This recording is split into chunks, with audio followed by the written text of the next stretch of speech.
go red? Mhm. Okay.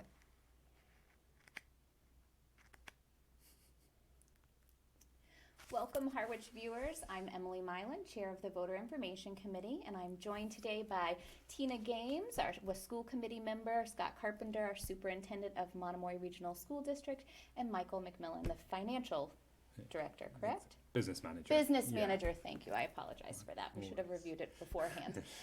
So welcome, thank you for joining us. We're really excited to be here today to provide the Harwich voters an opportunity to see a big picture overview of the proposed changes to the Monomoy Regional School District Regional Agreement. So Tina, do you want to start us off with some background? Yeah, I do actually. And I just want to let the viewers know, first of all, why we're here and why we're looking at this and what the significance of it is. So let me just start out by saying that we have, for 2 years, been really looking at this, and it really came from a couple of places. The first piece is for Harwich viewers and Harwich voters is the financial inequity. And as we are seeing student enrollment numbers drop, and especially over in Chatham at the elementary school, as we're looking at the financial assessments every year, we were noticing that the portion that Harwich pays was going up while Chatham's was going down. So of course this kind of brings a red flag and we start to look at it. So for the past 2 years, the school committee has been looking at this, and as this has been happening, what we've been hearing over at Chatham is they love their elementary school. I mean, all Cape Cod towns have their own elementary schools. And one of the proposals that the school committee was looking at, and this was about a year ago, and we actually called a community forum to discuss it, was how could we make this balanced? You know, how could we, on a financial perspective, on an enrollment perspective? So we were looking at some different configurations of an upper-lower elementary, perhaps moving all the kids to Harwich. You know, we were looking at a lot of different scenarios. So we hosted a community forum to just kind of talk through some of these ideas. And what was interesting is Chatham parents were coming to these forums and making it very clear they did not want to give up their elementary school as they know it. They wanted to keep Chatham Elementary School. And in order to do that and to make it fair for Harwich, we had to start looking at the financial piece of this. So then the conversation shifted to how can we make this more financially equitable for Harwich? And in doing that, we started to look at a regional agreement shift. We started to take a look at school districts across the state to see how other towns were doing this. And we kind of found something that we thought was interesting, started to look at the arrangement of it. This was something that was done over in Western Massachusetts. And so we were looking at 2 towns where one town had the majority of students paying the higher bill assessment, and the other one where the enrollment was dropping and they were paying less, and it was kind of a similar scenario. So, thus brings what we're here to talk with you about today, which is looking at the regional agreement and trying to shift this balance. And with that being said, I'm going to turn it over to the superintendent and the business manager to talk you through a bit more of the details of this. Thanks, Tina. You know, one of the things I always share with people is you want to start with why, and I think Tina, laid out some compelling why we wanted to go look at this as an administration and as a school committee.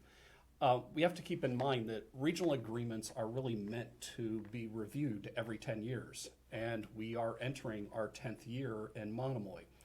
So this is the time that one would go back and look at the regional agreement. There's 2 clear things that need to get revised in the agreement. The first is there is a lot of obsolete language. There's language in the regional agreement and just pages and pages of it that talk about how you would go about forming Monomoy. Well, the district's formed, so all of that language can come out. It's not really not really applicable anymore.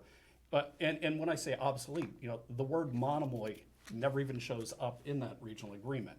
So there's some updating that needs to happen. And then the second thing that I'm very sensitive to is that I have raised for a number of years now just an increasing concern about a fiscal inequity that we see playing out in how the regional agreement assessment language impacts the two towns differently, and that's really what Ms. Games was highlighting. So we've talked about this as a school committee of being a two-part process, where we would go at the annual town meeting this year and address all things fiscal in the regional agreement, and that we would come back in a upcoming annual town meeting and address all of the obsolete language. So, so to address the fiscal piece first, and then come back and address the just the obsolete language. So you'll see in the town warrants that are published language that is obsolete that we're not addressing, but you'll also see language that we are addressing when it pertains to things that are fiscally appropriate. So to kind of get into the nuts and bolts on the fiscal inequity. So it's from an economy or from an economics perspective, there's a principle that's called economies of scale, and simply put, if you have a big a big factory, you can produce your product at a cheaper cost than if you're trying to produce that product in a smaller size factory. And while schools aren't factories or businesses, we do have things that we work with, and that's students. And a large school has cheaper overhead than a small school. And when you get to the size difference between our two elementary schools, we're really talking about Chatham Elementary is about a third the size of Harwich Elementary, and our regional agreement, the way it's laid out is that the Harwich taxpayers pay the cost to run the district based on the enrollment of Harwich children in the district, and the Chatham by the percentage of Chatham. So it's roughly about 3/4 of the costs are borne by Harwich, and 1/4 of the cost for the district borne by Chatham. And it's blind to what's happening at the elementary schools. So at the moment, the cost difference of educating a child at Chatham Elementary School, it costs almost $7,000 more per year to educate a child at Chatham Elementary School than Harwich Elementary School, purely by the economies of scale. It's just the building's going to need a nurse, a principal, the electricity turned on, custodial service. So you have different fixed costs there, but it really makes it so it's $7,000 more per child. But the way the original agreement plays out is that the taxpayers pay. Harwich is paying 3/4 of that extra $7,000 per child, in Chatham 1/4 of it. And if you take that times now 145 children at Chatham Elementary School, it starts to add up to a big number, of which Harwich, so it adds up to almost $1 million that Harwich is responsible for 3/4 of that. So we're talking about a $700,000 subsidy that the Harwich taxpayers are bearing, and we so I went and made a presentation before our school committee and just said that a simplistic superintendent's recommendation here that would fix it is, why don't we revise the regional agreement to have each town pay for their own elementary school? So in doing so, the Chatham taxpayers would be funding the operations of their smaller elementary school and absorbing those extra costs, and the Harwich taxpayers would be funding their elementary school without the support from Chatham paying that quarter. But in the end, the Harwich taxpayers would be saving almost $700,000 per year. And what I had initially sort of written about this, we can anticipate that over the next few years, as our student enrollment decreases, and we're seeing Chatham's decrease at a slightly faster rate than Harwich, that that's only going to magnify that, that 700,000 could become 8, 9, a million. And I think it's important that we address this. And I want to emphasize, it's a completely unintentional, thing that those that did great work in crafting this regional agreement, 10 years ago, or over 10 years ago when they were doing the crafting, nobody had intended for Harwich to pick up additional costs of running Chatham Elementary School. I think people just assumed that that the per pupil costs that the two elementary schools would be equal, and if they were equal, this wouldn't be an issue. But they haven't been equal. So you can imagine if you're me as the superintendent, there's one choice, and I would call this a completely unacceptable approach, would be to have the school committee direct me to equalize costs at the elementary school. Well, you could imagine going into a little elementary school like Chatham and saying, okay, we need to go and cut $700,000 out of this budget to go equalize the per pupil cost with Harwich Elementary. It wouldn't be the same. I'm so proud that we've had the same great educational opportunities at both elementary schools, and to do that wouldn't be right and just by the children that go to Chatham Elementary School. So it's that is not something I'd see as an acceptable solution. I don't think the folks on the school committee would see that as an acceptable solution. Clearly, the parents wouldn't see it as an acceptable solution. But I do think that changing the regional agreement is really a win-win-win approach, that it provides fiscal equity for the Harwich taxpayers. It provides the Chatham families in the town of Chatham, security in that their elementary school can remain and be small because they're funding the full cost of that elementary school. And the other really important thing is, by providing some fiscal equity to Harwich, I think it's actually going to provide more security in the district being able to sort of pass sound school budgets to support and help the children at all grade levels. So this is important beyond just elementary school in terms of that. So there are 7 places within the regional agreement that things are changing when we look at all things fiscal. One is how the school committee votes to approve a budget. The second is how school choice revenue is allocated. The third is how the operating assessment's calculated, the capital assessments, the debt assessments, and the timing of the payments. And the last thing is requirements on how the district would incur debt in the future. So it kind of hits on all the different fiscal places in that regional agreement. We have worked with both towns, and both towns will have a side-by-side approach here that will be printed in the warrants. So you will see the regional agreement as it currently exists, and anytime there's a change that is going to be in that's proposed in the regional agreement, the pages actually get turned sideways so that you have lined up what the existing language is on the right side and what the proposed change is on the left side, along with little text boxes that really explain the change and why it's happening. Perhaps the most substantive thing, I think, particularly for people who are from Chatham, that has that's changed, is just how the school committee votes to approve a budget. And there's some current language in the regional agreement that, when we took this back, because it's both the towns, the voters at both town meetings need to pass this and approve this, but also the Department of Education has to approve it.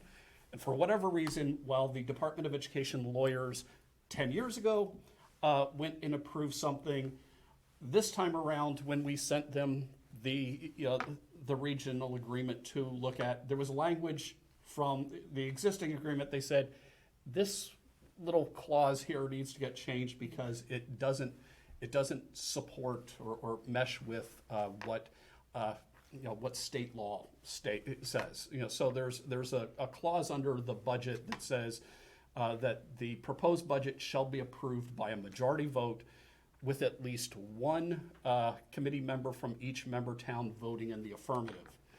Now, state statute for regional agreement budgets says that a school committee votes a budget by majority vote.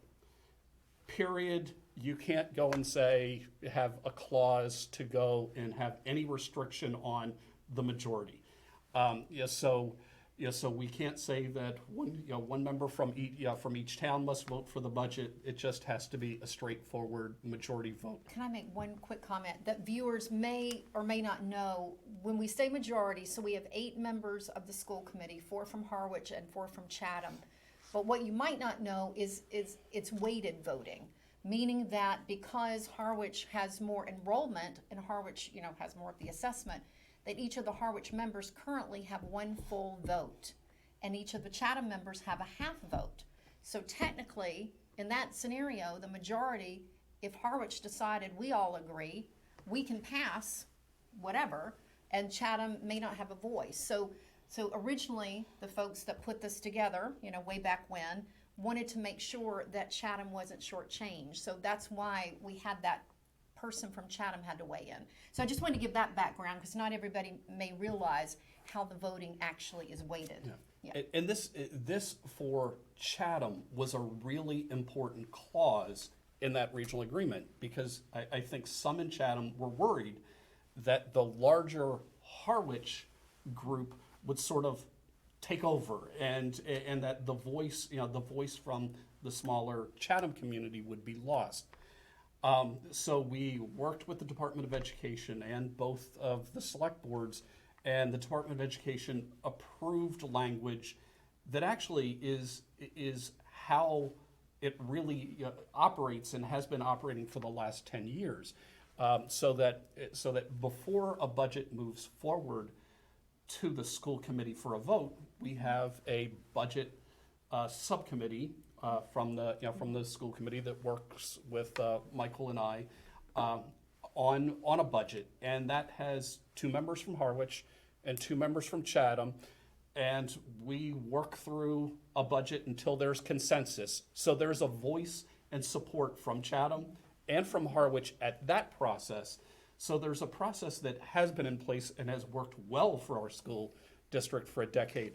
That budget moves forward from that subcommittee with support from members from both towns for a vote, and then we would have it passed ultimately, it would need to pass by a majority vote of the committee, period.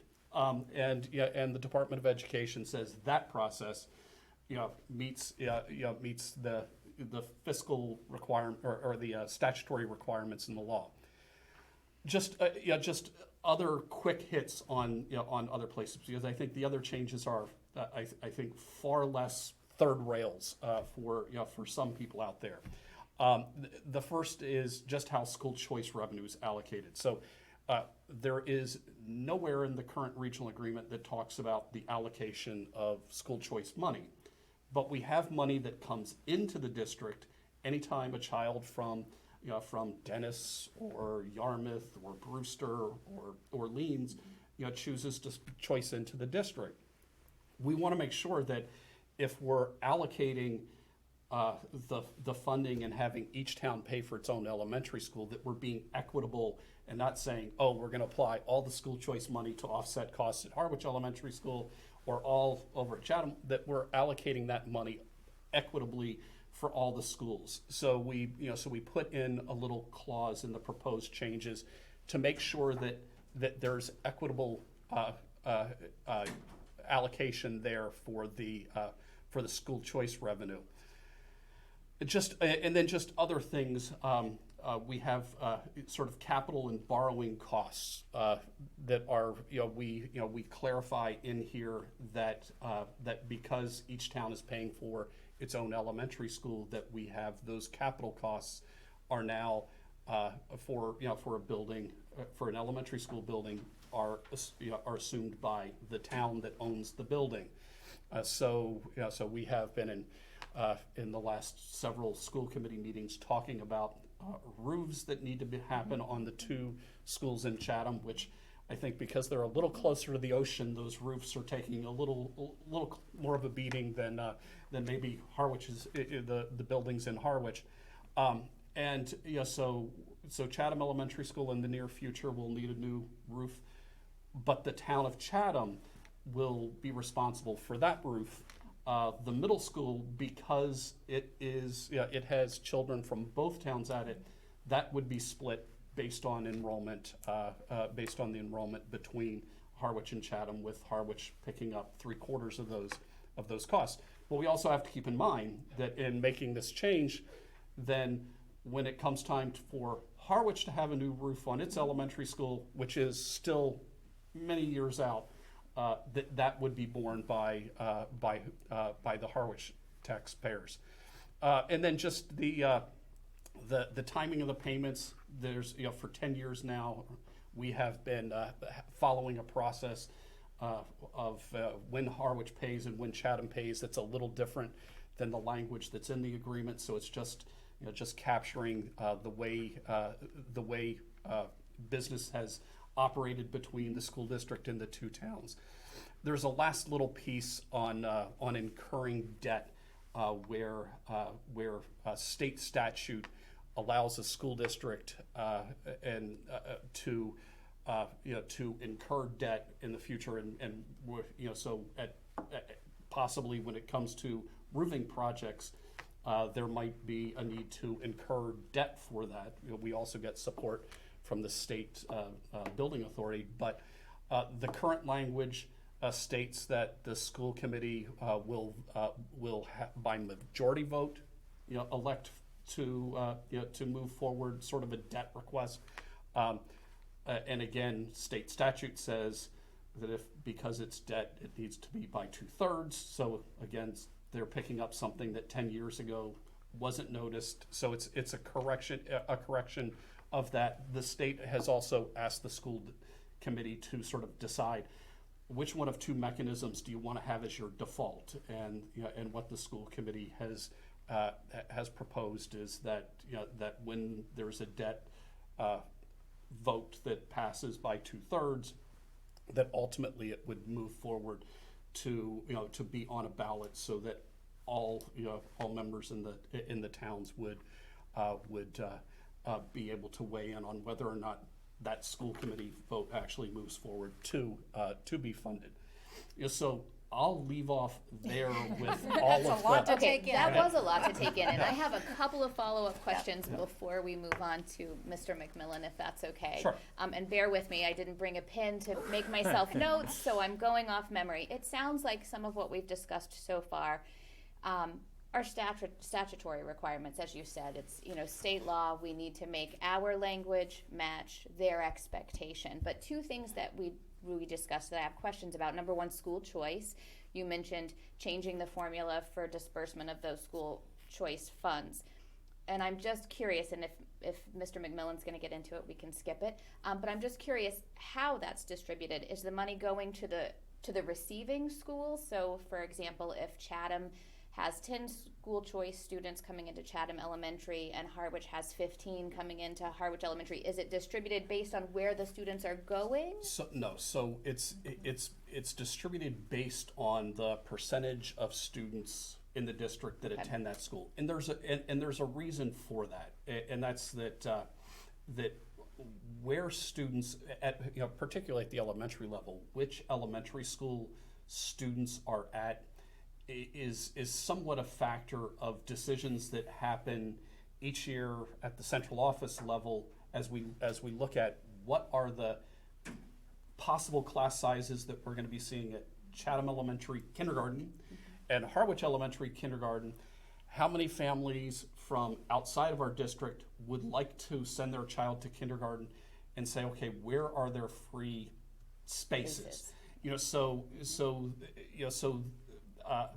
this year, in the upcoming year, we're actually pushing a disproportionate number of those school choice children towards Chatham Elementary, just to get the class sizes equalized and look similar to Harwich Elementary. So, so it's it tends to go and shift year to year based on we try to have our elementary class sizes be around 18 students.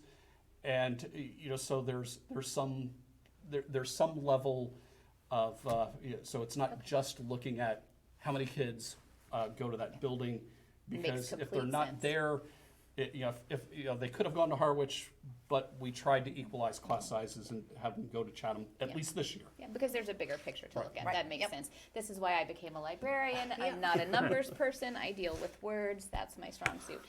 Okay, so my second follow-up question relates to capital spending. You mentioned specifically projects, future projects at the elementary schools and the middle school, not the high school. I'm assuming that the high school would be treated much like the middle school, that it's a shared campus. Both towns bear responsibility. Okay. Correct. All right. I just wanted to clarify.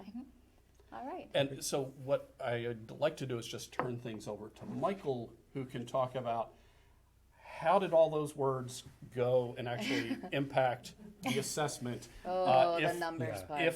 If the regional agreement passes in both towns, or if it doesn't, because again, it matters, for both towns. Right. So it's actually, it's actually relatively straightforward. So these proposals will go to town meetings this year, and if they're approved, then it will impact the coming budget year. So it will take immediate effect as we go into, as we hit July 1st and go into the next school year. And what it will mean is that each town will pay for the costs related to its own elementary school, and that includes the costs for salaries, supplies, the things they're using in the building, also health insurance, and as you mentioned, any of the capital improvements related to the building. And what that does is that moves around $740,000 from Harwich's assessment over to Chatham's assessment. So they would pay those additional costs that related specifically to Chatham Elementary School. So, there's a lot of words, there's a lot of numbers words and numbers, and they go behind this, but essentially, at that level, it's relatively simple. Now, each town pays for its elementary school, and then all the other costs are split up based on the enrollment at the middle and high school. And that's it. Pretty simple. Yeah. It's pretty simple, and I think where some of the concerns are, my understanding is that I believe this will pass in Harwich with no problem. Chatham, however, there have been questions on how are Chatham voters going to feel about picking up, $750,000. So what we have to really look at is what our Chatham families are saying. And I know here in Harwich, we've been talking a lot about affordable housing, employment. All the same issues are hitting Chatham. So what our Chatham families have asked for us to really think about, and they really want to keep their elementary school. So that is for them really, really important. So that is something at the town meeting floor in Chatham that our Chatham colleagues on the school committee, as well as our families, are going to get up and talk about how important it is to keep that elementary school as it is, because if we took that away, they'd be the only town on the Cape with no elementary school. So, and I just wanted to mention, there's an initiative called Chatham 365 over in Chatham, and it's made up predominantly of young families who are doing a lot of work on how can we keep our young families, because in Chatham, because this all has been driven from the enrollment falling at Chatham Elementary School. So that is one of the things that, and two of our newest members on the school committee come out of that initiative. So they've been a really good voice for the school committee to really understand what the desires are in Chatham around that elementary school. So this is why, we're looking at this. We're taking into consideration the inequity concerns on Harwich, and we're looking at the Chatham folks that really want to keep their elementary school. So for this, it's a good balance. And so that's what we're going to be talking about on our town meeting floors. And I do believe and hope for Harwich that it'll be an easier conversation. And then Chatham, they just really have to keep in mind the community they want to build and keep building over there with our young families. Well, thank you all so much for joining me today. That was a lot of information. You also have a lot of really helpful information. I did my due diligence prior to this and went through the information that you have on your website. So if viewers are looking for more information or you want to see previous presentations that you've made to the school committee and our boards of selectmen in both towns, that's all available on the Monomoy Regional website. We'll make sure that if you're watching this on YouTube, we have it in the show notes so that you can click right in and see some more. But just to wrap us up, I want to talk about, we've talked about the specifics of the changes, but the process is Harwich will be voting at town meeting on May 2nd, 7 p.m. here at the community center in the gymnasium. If you need transportation, you can contact the Council on Aging. That's my plug for town meeting. But then Chatham voters will be voting as well. And then there's a third step, which is it has to go before DESI, correct? It does, and to make sure that